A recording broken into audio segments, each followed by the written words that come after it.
Hello. What's up, everyone? We've got a big news announcement that just went live roughly 10 minutes ago. And then we've added some additional information on top of that. It's Zane Denani doing the Tight 10. Let's get into the biggest topic of the day, and that is Stefon Diggs. By all reports, from Jordan Schultz to Ian Rappaport to others, it sounds like Stefon Diggs is signing with the Washington Commanders today or maybe in the next couple of days. And if you've been watching this show, if you've been paying attention to my Twitter, I've been telling you to draft this guy every single day, pretty much since there was any news on this whole thing. I've been telling you that. I think originally about a month ago, I said, "Hey, this guy is about 50% likely to." Um, 50% likely to sign with the Commanders, and then all of the Brandon Ayuk stuff happened, and then it was, like, basically 75%, and then since then, all of the smoke that happened has basically led me to believe that even in some of the tools that I've built for drafting, I've just been stacking up Jaden Daniels and, Stefon Diggs. So that is the news of the day. Stefon Diggs going to the Washington Commanders. What does it mean? I'm going to break it down really quickly. I've been thinking about this for a long time and where I believe Stefon Diggs should actually go in terms of fantasy. But right now on Underdog, his ADP is 132, and that's just right behind Rashid Shaheed, Jalen Coker, Khalil Shakir, KCC, Jaden Higgins, all sorts of names like that. Guys, this is a guy that still played at an elite level last year. His tape is amazing. Now, if you take away like week 1 or week 2, his tape is quite literally amazing. He's not an elite player, but I'm talking like maybe a level below, really good football player.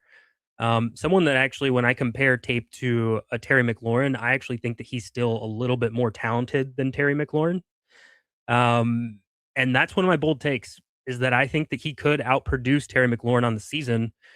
I think that he'll operate in more of a short intermediate role versus Terry McLaurin, who will probably do like all three levels. But now, when with Stephon Diggs on the field, he's going to do a little bit less of that short and intermediate work because that's more so where a guy like Stephon Diggs operates, which leads to more targets for him and less for Terry McLaurin. I wouldn't draft him above Terry McLaurin. I think there's significant risk in that, like that premise. I understand that the probability is that McLaurin will probably have higher stats than Stephon Diggs, but what I'm trying to get at is that I don't think that it's like a guarantee that Terry McLaurin does more than Stephon Diggs this season. I think that in terms of talent, I still think that Stefon Diggs might be a little bit of a better talent than Terry McLaurin. And now I'm really glad that I drafted a ton of Stefon Diggs in most of my leagues so far. So where do I think that is a realistic place for Stefon Diggs to start going in drafts? If you told me he goes right after Josh Downs or Jaden Reed, so Jaden Reed 82.5 ADP, Josh Downs 87.2 on Underdog. I'd be totally buying that. I think that's a great smash price, obviously, given what I've just talked about. Um, if you said that he moved up, like, again, we're trying to buy like the right price, but at the same time, like, I'm telling you what I think his actual value is. And I think his actual value on a football field, you could, if you told me, hey, I think that this guy's going to produce more than Carnell Tate this season, Rome Adunze, um, Christian Watson, DJ Moore, I think that that's okay. Like, I would, if you wanted to take him above those guys, I'd be totally fine with that. I don't think you should because I don't think his ADP is going to rise that high, but I'd be totally fine with that.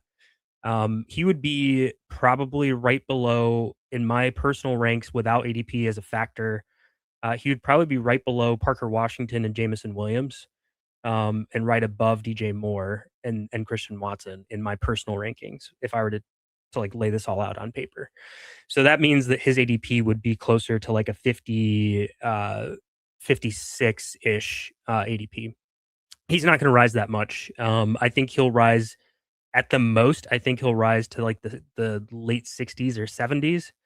Um, but Initially, I think, safely you can take him in the late 80s and early 90s on underdog, and feel fine about it. I know that's like a 40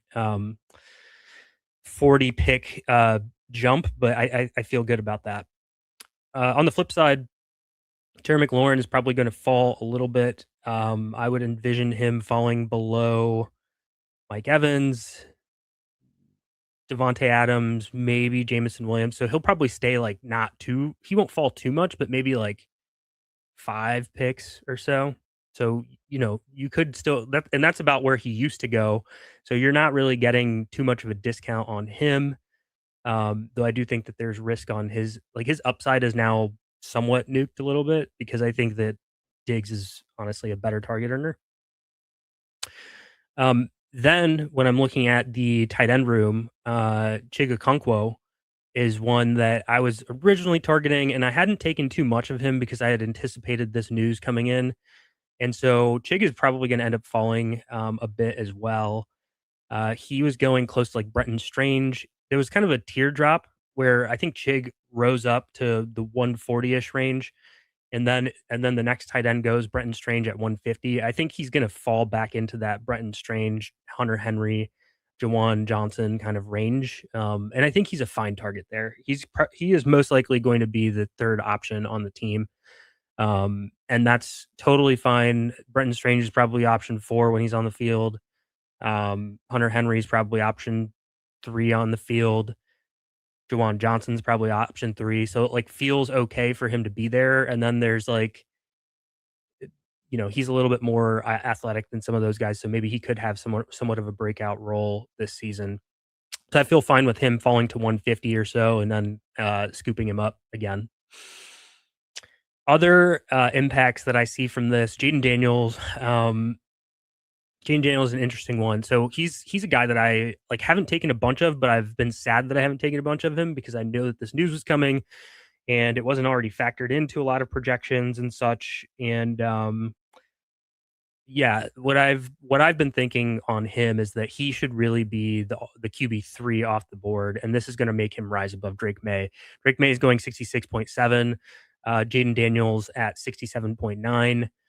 So that would just be like a one pick flip. I could see him rising maybe like 5 picks or so, and I think he should rise. This is a big addition. This is like a meaningful addition for the team. Something that I think is going to help him a ton to have another player that can operate in space and help move the chains for the team. So very interested in taking Jaden Daniels. I think that this like level of quarterbacks, Lamar, Drake May, Jaden, are all underpriced. And I'm happy to take any of them. And now Jaden's actually the cheapest right now of those 3, and I would probably say that I would want to take him the most. And yeah, sure, he's going to rise 5 picks, but he's still not going to go as high as Lamar. And I think he's got pretty good upside this season.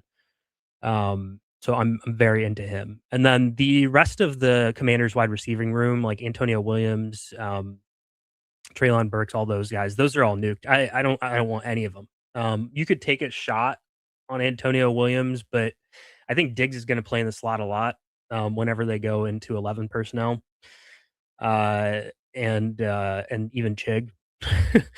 When they play 12 personnel, they might have Chig in the slot. So I'm not really interested in Antonio Williams. I hadn't been drafting him at all because I'd been anticipating this news. Yeah, I'm pretty much out on Luke McCaffrey, Treylon Burks, all the rest of the players. All right, I talked a lot about that. But yeah, that's kind of where I see things going. There's maybe some chat questions I might try to go through. Diggs just went 80th in my puppy. I'm chilling with 40%. Yup. Hopefully you were following. Hopefully I helped a little bit in that. I want to say that I had something to do with some people drafting this. I'm not trying to tout myself, but I've been like very deep on the Diggs thing pretty much every day, tweeting about how he's going to be on the Commanders in some way. I don't. The question was, does Chig go in the 160s? I don't see him going in the 160s. I think he'll kind of fit in the 150s near Hunter Henry, Brenton Strange, and Jawan Johnson. He kind of sounds like he's in a similar type of setup as those guys. Uh, FF Ninja saying, I imagine Diggs teams up to the late 7th or early 8th. That's roughly around what I had said. So yeah, and I actually still think he's a good value there.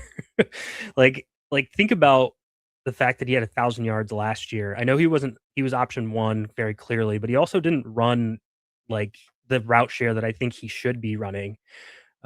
Which was like a lot of games where he wasn't even over 60%. He was still crushing, and had 1,000 yards. 1,000 yard receiver like that is like Jameson Williams, and I would actually draft him above Jameson Williams if everything got to that point where his ADP reached that point. I would see the fact that I would still take Jameson Williams, or I would still take Stefon Diggs over Jameson Williams, which I know is a little bit bold. Damn, I loved getting him for free. Would you still draft Terry? I would draft Terry. I mean, this is going to be an offense elevator in general. He's that good of a player still. Um, but I know that I'm going to wait a week to let his ADP fall. I'm going to wait so that I can get McLaurin back with Jahmyr Gibbs at the end of that 4-5 turn, because that's where I think he'll end up falling back to. Um, and just get back to like basically the basics of where he was getting taken at the beginning of the tournament. So yeah. What up, everybody? Okay, now I think I can move on to the rest of the news. Unless anybody else has questions on Diggs, I'm happy to answer Diggs questions or Commanders questions. But I think this is huge. I really do. I think that this has been a cheat code, and I'm hoping that anybody that's been following and been taking him, um, anybody that's been following has taken him a lot in drafts so far. And I know there's people that are just doing one league redraft. He's probably not going to rise high enough in those leagues either. And I would say still target him. He's like, again, I think that he'll probably land in this like Jaden Reed, Josh Downs area. And as much as I love those two players, this is a better football player than them. I think that he should go above them in drafts. All right. Let's get to the news. I'm going to do it quicker this time because I've gotten some feedback that some of these have been way too long. Um, Jeremy Fowler report. He did a lot of different things on Kenneth Gainwell. Talked about him being on the field a lot. My question here is really about like whether or not Kenny Gainwell is going to have the Rashad White role, or if he's going to do more than the Rashad White role. And I feel like he's going to do more than that. And I've talked about this a little bit in different forms, but I think a lot of it gets back to the fact that I think the coaching staff wants to limit Bucky a little bit. Not that they're not going to give Bucky like 12-ish touches a game, but I don't think that they want to force feed him so many touches in a game. And so that means that those touches have to go somewhere else. I think Kenneth Gainwell is a really strong rusher and pass catcher. So he's still somebody that I'm targeting because I do think that, like, let's just say Bucky gets another injury or something, like he can do it all. So I'm excited about him in general. And I think that offense will bounce back this season. Um, Another thing from Jeremy Fowler, and I've talked about Caleb Douglas a lot. I do think he's a good dart throw at the end because I do think he's going to play a lot. And there's been some good buzz about him at training camp. So you guys should, if you're in a rookie draft, dynasty, something like that. I wasn't into the profile, but I do think that he is a viable like late last round pick in a lot of places, because I think he's going to get playing time. And anytime a guy gets playing time, we have no idea what to expect. And we've even seen a guy like Pat Kerrane win with a guy like I think it was Tyquan Thornton as his like end of bench guy who just didn't end up really doing anything past year one except last year. So I think that's important. Moving on, guys, we've got so much news. Let's do it. Uh, Chris Rodriguez sat out of practice yesterday. Again, that was a scheduled rest day, so don't worry about that. I will get to. I don't. There wasn't practice today, for the Jaguars August 5th. So that was an August 4th thing. So there's no update on him. He's probably fine, and it was just a planned rest day. Okay, Ian Hartitz, who has become a little bit of my DM buddy behind the scenes. Uh, he like tipped me off and said, "Hey, man, I had this interview with the athletic beat writer for the for the Browns. You should watch it." And I know that means like, "Hey, go out there and say all the stuff that he said and like promote my stuff or whatever," which is totally fine. It was very valuable, so I was very appreciative that he tipped me off to that. But basically, what the athletic beat writer said was Harold Fannin, clearly a beast. He's going to lead the team in targets, receptions, everything. Like he is just a cut above in so many ways, and it actually matches up with the number one film bro that I know, Brett Whitefield, from Fantasy Points, who said that he thinks Harold Fannin has better yak skills than George Kittle and Tucker Kraft already as a rookie. And I know everybody puts those guys on like a pedestal for that kind of skill set. So it means a lot to me that a guy like Brett, who doesn't sing praises for players very often, feels that way for Harold Fannin. He's a guy I'm actively targeting, like actively, because he goes at 104. It's like the tight ends that I want are him and George Kittle, like the most, because I believe in those two guys' talent so much. So I'm actively targeting Harold Fannin. Casey Concepcion. Um, yeah, so they said basically like he's going to play a lot. He's going to get force fed touches. They said jet sweeps, but he's not going to just do that. Going to have a lot of touch volume. Another guy that I'm targeting a lot because we just don't know. Like again, he had like one of the best college tape that I had seen this offseason. And yeah, there's like room for improvement with catching the football, but this team is in rebuild mode. He's going to play a lot.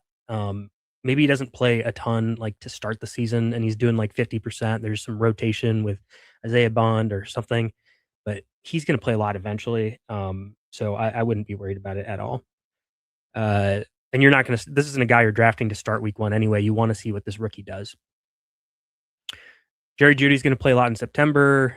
I think we all knew that. I don't expect him to play a lot by the time we get to November. I think it's going to be a Boston, Casey, and Isaiah Bond thing. I do think Boston will play a lot to start the season because he offers something different than the other receivers as a big bodied, like kind of like X receiver. So we'll see that. Then he said Shador is clearly leading the QB competition and he's like clearly improved. I don't think he's going to be like amazing, but I keep saying this. I think that he is the best fantasy quarterback for that team. And I could see shades of a Jameis Winston profile where it's like, yeah, I'm going to take a lot of like chances. But you're going to get big points on those in those games. And for real football, it's going to be terrible, but for everything else, it could be good. Judkins, he said you can't even tell that he was hurt. And it's really just about how much the team can give him. They might decide to manage him a little bit in terms of like pass catching stuff, but yeah, they think that he can do it all, and he looks like a back that can do it all. Reminds him of Nick Chubb quite a bit. Uh, Dylan Sampson, he said, is a third down back and return man, and not sure that he would even be a handcuff. So I'm like basically taking Dylan Sampson off my draft board if he's basically just going to play like a pass catching role. And he said that Rocket Sanders would probably be more of the handcuff or form a committee with Sampson if Quinshon Judkins got hurt. And I think that's kind of what happened last year too. And even at the beginning of the season when Judkins, I don't know, missed week one or was like not really active or whatever it was, they did some Jerome Ford, Sampson mix stuff. So, all right. Trey Benson's missing practice. I still think he's the odd man out in Arizona. I'm not going to spend too much time on everything. Jacoby Lane, this one's important. So, and there's multiple things on Jacoby Lane. So I'm going to try to get to all of them in one here so that I don't. And that was one of the feedback that I got from people. He's been a standout at training camp so far. In the spring, it was Elijah Surratt, but now the pads have gotten on and Jacoby Lane's been showing out. There's still a lot of time for Walker and Elijah Surratt, but at the same time, it's coming from multiple sources. Jeff Zrebiec, one of the most plugged in. And then there's other, even Lamar had some comments. Coaches have had some comments on Jacoby Lane as well. And he's practicing with Lamar and he's catching a bunch of balls but from Lamar as well. It sounds like he's been the standout. He's the one that I'm now prioritizing as the wide receiver 3 of those like 2 rookies. Sometimes you just got to go with the news, man. And this is one of those situations where it's like, hey, he's standing out, and there's so much positivity that is coming up that I think you just. Bucky has a broken nose and some sort of like eye injury, and the Lions are looking for other options right now to potentially replace that. But it probably helps Pacheco a little bit, but I also think that the Lions are live to get a James Conner, Trey Benson, Michael Carter, somebody that has a Petsing history, and I'm just not really into taking Isaiah Pacheco as a handcuff because I don't think that he's going to get the whole role by any means, and I also think that he's live to just get replaced overall. Greg Dulcich update. He's a guy that I've been drafting quite a bit. It sounds like he's still injured, but they expect him to be back within 1 to 2 weeks. So it's not necessarily serious, but we've seen this with Greg Dulcich his entire career. He can't stay on the field. He's a late round tight end, so it's totally fine to take him. It's just that's the thing. That's the risk you take with taking a Greg Dulcich. Kyler Murray's probably going to be the week one starter per all reports. So I'm just not even going to touch on that anymore. I would draft him. I think he's at a great ADP. I've seen him fall a lot in drafts because people are still a little concerned. Uh, you don't get that dual threat type of stuff with these types of weapons very often. I think it's a really good bet to make. Some Jaden Higgins upside here that he's building chemistry with CJ Stroud. He's lining up all over the formation, uh, watching watching film with Stroud and talking to Stroud all the time. It sounds like he and Stroud are connected at the hip. Stroud has trusted him in tight coverage on Derek Stingley, one of the best cornerbacks in the league, and he made a play on that play. I think the arrow is pointing up. We still haven't seen Tank Dell do any sort of like team practice yet, so there's still some work there to go. Also on the also on the Texans, Nick Caley is prioritizing kind of like a quick game for CJ Stroud, trying to get the ball out quick. I think that makes sense given the fact that the offensive line is like kind of questionable. Um, yeah, I'm there isn't like a full take there. I think that just means like, hey, you might not see him throw as many interceptions because they're trying to do like this quick game thing. Seattle running backs. I've got two on these. Still kind of a three-headed committee with Jadarian Price and George Holani as the top two, and Emmanuel Wilson as the power complement. Then there was something from Bob Condata of the Seattle Times, who basically said the exact same thing, and that Holani had the first team reps yesterday. So I again am just kind of saying that I think that this is going to be some sort of weird split. Probably a similar split to what J.K. Dobbins gets for Jadarian Price, where it's like I'm getting maybe like 12 to 15 touches a game, but like I can't get the boom unless I score the touchdown. It needs to be a big play touchdown. But I also think that J.K. Dobbins is just a really good running back, so why not just take J.K. Dobbins? I think we like the mystery box, but I actually prefer a J.K. Dobbins in this situation personally. I'm still taking Price because the mystery box, and I like to like diversify my exposures. But if I had one draft, I'm not taking Jadarian Price. On the Saints, we don't know who the wide receiver 3 is yet, but I do think it'll probably be Devon Vele. Um, sounds like there's a chance for others to step up. There's a lot of different guys. Stefon Diggs actually just signed with the Commanders, which I had already mentioned. We talked about it earlier. I can talk about it more if there's questions in the chat. I'll get to it at the end. Um, Back to the Saints. There's a chance for others to step up. They could do more 12 personnel if they like Delp. I'm really just targeting the guy that I'm targeting in this offense is Jordan Tyson. I just think that his role comparative to Chris Olave, who's going to operate intermediate and deep, he's been more of a deep guy his entire career. And Jordan Tyson's known to be more of like a quick, like underneath intermediate type of guy with yak. Um, I just like that role, especially if they're going to operate with two tight ends on the field. I like my chances of him getting a lot of targets, and they're going to operate fast too. I'm not going to touch on this dig stuff because I already did. Um, there's multiple reports on this. So the Raiders' targets at camp are mainly going to Bowers and Michael Mayer or Ashton Jeanty. But at the same time, the wide receiver 3 competition is wide open between Jack Besh, Dante Thornton, and Malik Benson. And then another report today was saying that Besh is technically operating as that wide receiver 3 when they go in 11 personnel, but that Malik Benson is live to take that spot and that he has stood out a lot more than Jack Besh and Dante Thornton. So keep an eye on Malik Benson. Might not be a bad like dynasty stash potentially. A guy that we haven't even seen do anything before, but we've seen guys come out of nowhere and be the top receiver for a team. Like maybe he has something where he's better than Trey Tucker or Jalen Naylor, who aren't like obviously high end receivers anyway. You could do worse with your taxi squad. Kai Lemon and Devonta Smith missed practice yesterday, and I believe today for both of them as well. So I'm not going to touch on that one later. I don't love it for Mekhi Lemon.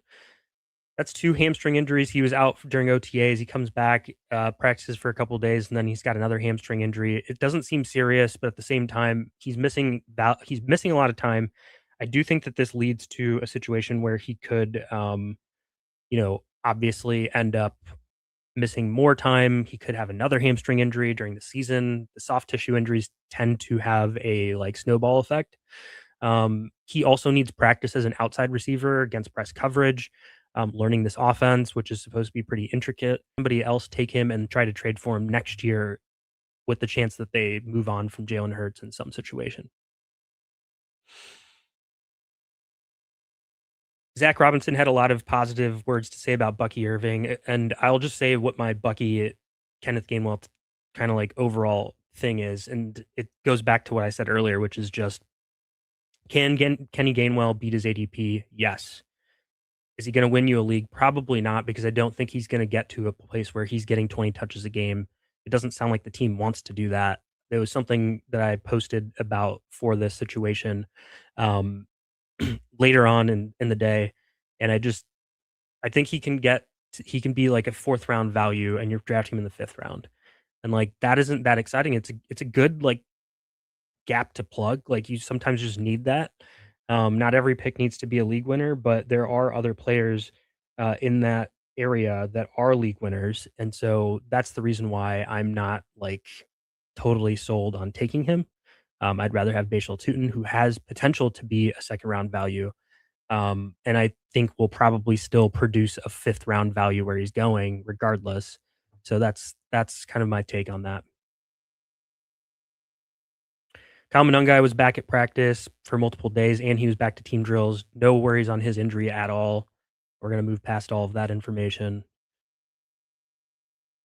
There was multiple reports yesterday about the Saints backfield and how Travis Achan and Alvin Kamara are splitting things up. And it sounds like Travis Achan is doing all the early down work, and Alvin Kamara is handling the 3rd down and passing game work. Jeff Duncan doesn't expect a 50-50 split. I listened to Nick Underhill as well, and he also said something similar. He was like, "Yeah, this isn't going to be like a 50-50 by any means." But I do think it's going to be more significant than we are projecting right now. And so, like, if I'm truly evaluating who I'd rather have in certain situations between him and Josh Jacobs, who goes behind him, I'd rather have Josh Jacobs. Javante or Travis Achan, Javante. Scatabo or Achan, Scatabo. David Montgomery or Achan, David Montgomery. Bashal Tutin or Achan, Tutin. I kind of see him close to, and Judkins is probably actually going to outproduce him too, even though it's bad offense. But I kind of see him needing to be near Bucky and Quinshon Judkins, definitely above Travion. In that range is where like I would actually draft him. So I'm not drafting him much unless I'm like super in need of a running back. And I'm also not drafting Alvin Kamara because I don't think that Alvin Kamara will elevate beyond just whatever his role is now. I think they have um, Devin Neal and they have Kendre Miller and potentially Audric Esme, where they wouldn't necessarily give him like a full workload if something happened. Then there's another note that basically, and this is from both Jeff Duncan and Nick Underhill, but Juwan Johnson is standing out. He's probably the only like fantasy asset that has stood out so far on the offensive side. And I expect a lot of uh, you know learning to happen for Jordan Tyson, for Tyler Shuck, for a lot of different guys. There's a lot of new faces on offense, but it's good to hear that Juwan Johnson's doing well. Um, Decent target where he's going. He'll probably have some big games. They want to do more 12 personnel this year, and he would obviously play kind of like that slot role. And they haven't really plugged like the slot role necessarily, so he's probably a solid pick. We all want to know who the backup of Jonathan Taylor is, and right now, I think that the leader in the clubhouse is Seth McGowan. He's been very impressive in practice. He has basically brought the wood from what I've read and what I've heard, meaning like he is just running dudes over, plays very physical. I know DJ Giddens got the first team reps above him, but that's pretty typical whenever we're talking about rookie running backs. And by all accounts, even Shane Steichen and others, they've seemed pretty impressed by what Seth McGowan has brought to the table. I still think that they could add a veteran. So we'll see.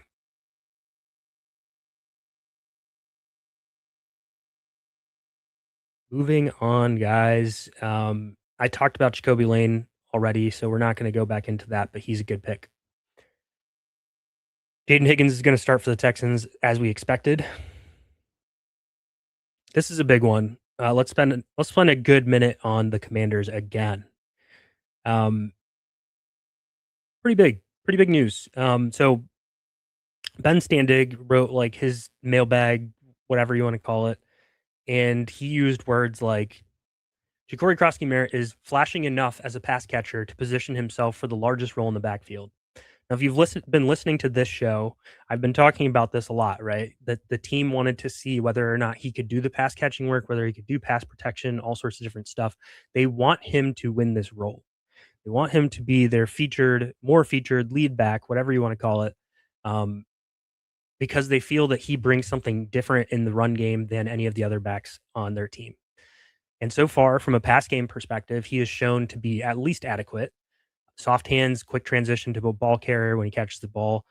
He does need some work in pass protection still. And so this could just be like first, second down, he's in the game regardless they're passing or running. Third down, when it's a clear pass down situation, Rachaad White, you're in the game. You can do pass pro, you can run out for a route, whatever we decide to do. And I think that's totally fine. And he's going to pay off at ADP at that. Like he's a way better pick. And I've been taking him as my RB4 or 5 on a lot of teams. Way better pick, in my opinion, than Rachaad White. I think Rachaad White's going to be in I've said this a lot, 2023 Samaje Perine role, Daria Gumbawale. I don't know who you want to compare him to, but just like it's going to be something like that I don't think that he's going to be that involved in this offense unless there's multiple injuries. So that is my take on that. And then Standig kind of also went into more detail, but I do want to say this. So Standig last year was very early on the Brian Robinson being moved to the 49ers, like kind of train. He was saying like, I don't think he's going to be on the team, blah, blah, blah. They made a trade. They traded Brian Robinson to the 49ers. And then in 2020, and then he was also talking up Bill the whole time. He was saying, hey, Ja'Cory Krosky-Merritt keeps showing up. And now he's telling us that Bill will have the largest role in the backfield. So I'm inclined to listen to Ben Standig in this situation. He's been covering the team for a very long time. Last thing on that, I want to, because I need to go to the actual tweet because he did say, well, you know what? Maybe I'll have to get to it later. Skip some stuff here. Oh, all right. Moving on to Travion Henderson. He has not shown any signs of improvement with vision. He's still a boomer bust running back. Coaches may favor Ramondre because he's more consistent success rate. That's important to coaches. And then Travion seems to have actually improved in pass protection so far, which matches other reports. So maybe we do see a little bit more of him in like the pass game. But in the run game, it sounds like it's probably going to be more of a Ramondre show. There was other reports that said something about a 50-50 like backfield split. I haven't taken much Travion. I've taken a lot of Ramondre, just given that I think that Ramondre is like more complete, does a lot of stuff. And I think he's the back to own, but at the same time, I know that if Ramondre got hurt, that Travion could absolutely crush us in fantasy. So I'd like mix him in, but I think he's okay to go Like, I think they should be going right next to each other, basically, and that Ramondre should really be moving up to, like, the 60s, and that Travion should be dropping to, like, the 60s, and it should just they should meet in the middle right there, and I think that would be adequate. It sounds like, Isaiah Likely is gonna be a every down player. Feels like he's gonna be out there 100% of the time. He's out there in tight end sets, 2 tight end sets. I think that he's a really good pick at value right now because, 1, there's still risk on Malik Neighbors. Even if there's good video of him out there, there's still risk that he doesn't ascend to that elite talent again this season at the very least. So you could see a little bit more target hog out of Isaiah Likely, and then he's definitely going to be a top 2 targeter in this offense, and that's what you want in fantasy for tight ends. So feel pretty good about that one.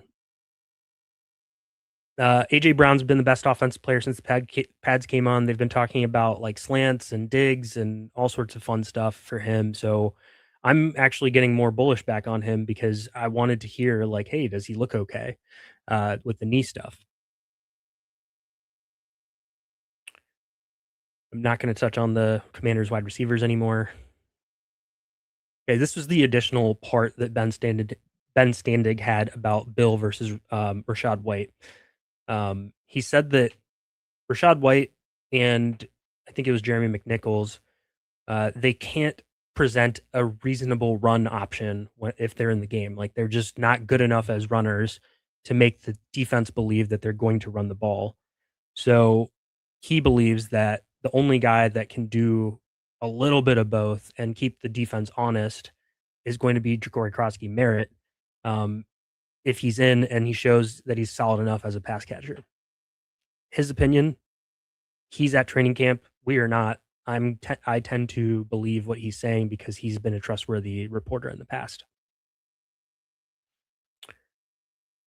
Skipping a lot here. Some insight on the Chiefs running back room behind Kenneth Walker. This was a guy that writes for Arrowhead Addict. He said, I think that Emmett Johnson was brought in to be a third down guy next year. He was solidly with the second team when I was there. Walker and DeMercado with the first team. I do think DeMercado's the handcuff to own, but I feel like it'll probably be some weird split that you don't even want any of them at some point.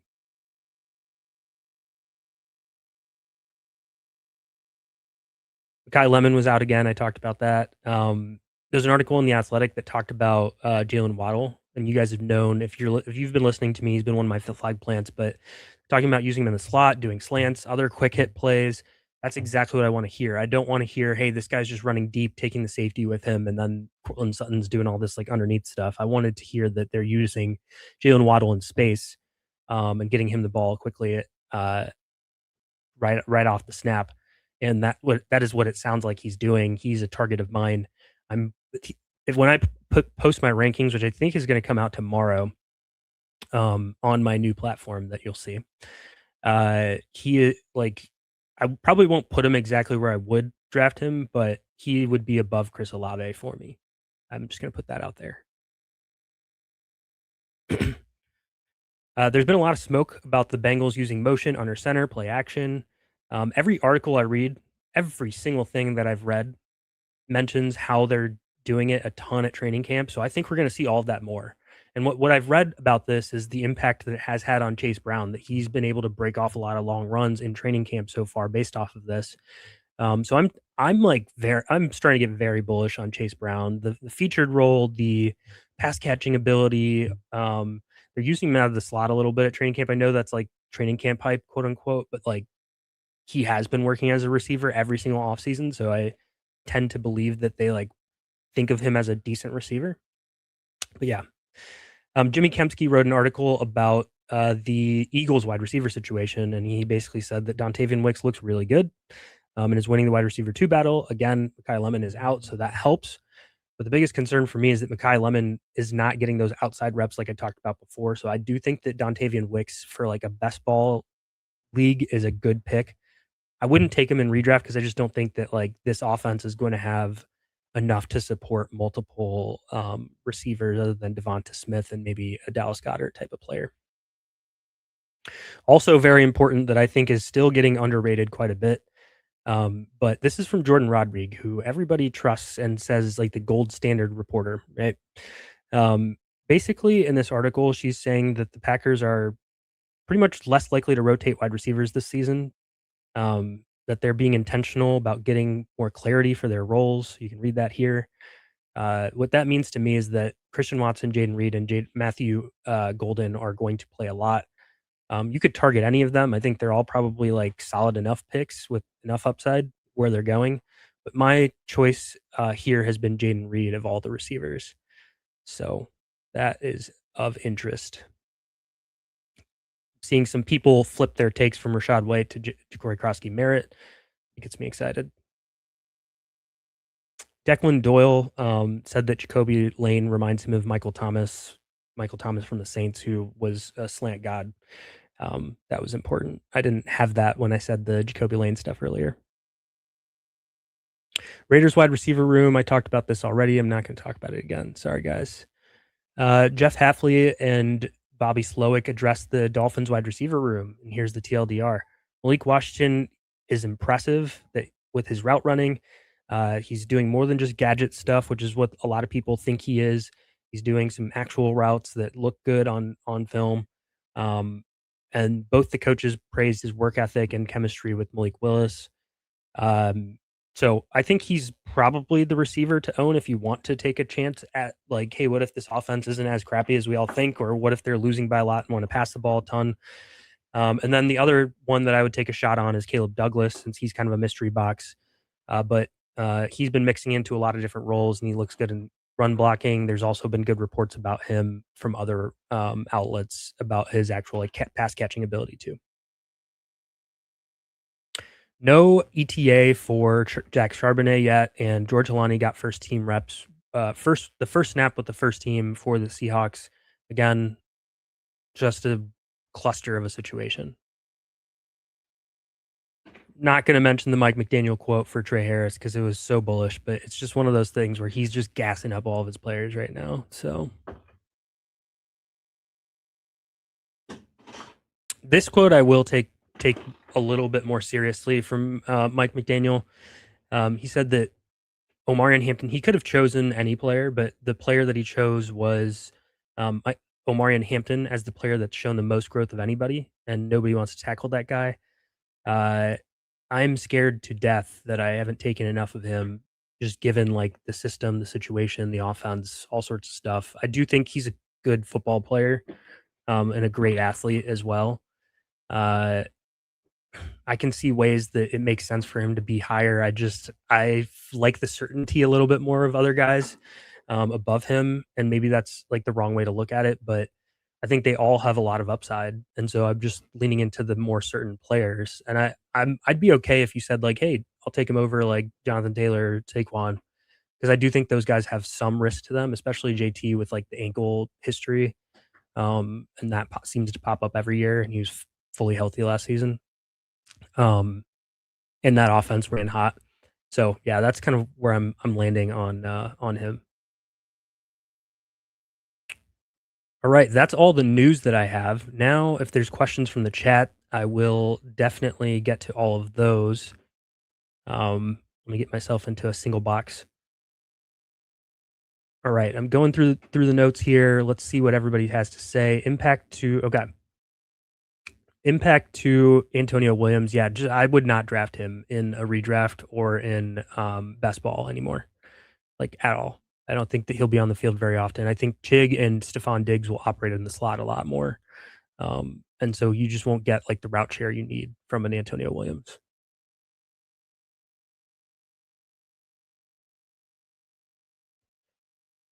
Another question: would you trade away Ladd for Parker Washington and a 2027 first? I might be able to flip the 2027 first to get Burden too. Yeah, if I can get Burden and Parker Washington for Ladd, I would do it. I do think that Ladd will have a really good season this year, but if I can get Parker Washington and Burden, I'm into that for sure.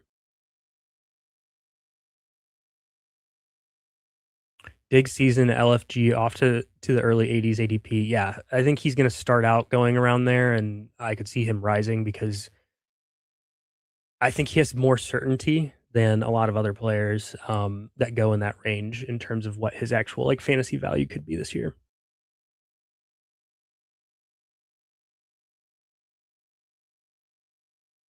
Where do you think Keenan Allen will sign? I think he's going to sign with the Colts, and I've said this on many different forums, but I'm actually not worried for Josh Downs if he goes to the Colts, and I have like many sources that link back to why. I tweeted about it yesterday. Jacob Sanderson, you can go look at his tweet about the same situation. I've listened to every single Colts pod, and they're basically like, "Hey, when they sign Keenan Allen, he's going to be a third down specialist, um, and he's not going to be like the two wide receiver set, like trying to get in everybody's business." And so I think that that's totally fine. Got a good relationship with Shane Steichen from his time at the Chargers. Mix mix into round 20 Rocket Sanders. No, I'm not going to mix in a Cleveland RB 2 3 in round 20. No, absolutely not. And one of my league mates asking me why I'm not responding in the chat. It's because I'm doing this. That's why.